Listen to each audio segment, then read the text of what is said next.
கோயிலுக்கு போய் முருகனை வந்து சாமி கும்பிட்டாச்சு. சனிக்கிழமைன்றதுனால சனீஸ்வர பகவானுக்கு விளக்கேற்றி 9 தடவை வந்து வலம் வந்தாச்சு. பக்கத்துலேயே பார்த்திங்கன்னா பெருமாள் கோயில் இருந்துச்சு. ஸோ பெருமாளையும் வந்து சேவிச்சுட்டு சூப்பர் மார்க்கெட் தான் போயிருந்தேன். சூப்பர் மார்க்கெட்டில் எஸ்கலேட்டர் பார்க்கவும் பழைய ஞாபகம் தான் வந்துச்சு. கொஞ்சம் நம்ம சின்ன பிள்ளையாக இருக்கும் போதெல்லாம் எஸ்கலேட்டர் போகணுன்னா ரொம்ப வந்து பயப்படுவோம். ஆனால் இப்போ எல்லா இடத்துலையுமே எஸ்கலேட்டர் நம்ம வந்து யூஸ் பண்ணுறோம். எஸ்கலேட்டருக்கு பதிலாக படியை யூஸ் பண்ணோம்னா கண்டிப்பாக நமக்கு வெயிட் லாஸ் கூட ஆகும். நம்ம உடம்புக்கும் வந்து ஹெல்தி. அதுக்கப்புறம் வெயில் ரொம்ப அதிகமாக இருந்துச்சு. ஒரு இளநியை வாங்கி குடிச்சிட்டேன். வரும்போது ஒரு ஐஸ்கிரீம் வந்து வாங்கி சாப்பிட்டுட்டேன். அங்கேயே வீட்டுக்கு தேவையான ஃப்ரூட்ஸ் அண்ட் வெஜிடபிள்ஸ்லாம் வாங்கிட்டேன்.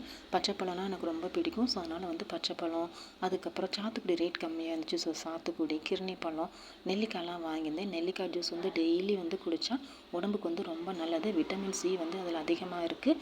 நம்ம ஹேருக்கு, ஸ்கின்னுக்கு எல்லாத்துக்குமே நல்லது. ஸோ உங்களுக்கு முடிஞ்ச அளவுக்கு டெய்லி வந்து ஒரு நெல்லிக்காய் இல்லை நெல்லிக்காய் ஜூஸ் அது போட்டு வந்து குடிங்க. நம்ம உடம்புக்கு ரொம்ப நல்லது. இந்த மாதிரி வீடியோலாம் பார்க்க பிடிக்கணும் நம்ம சுபா லைஃப் ஸ்டைல் சேனலை சப்ஸ்கிரைப் பண்ணி சப்போர்ட் பண்ணுங்கள்.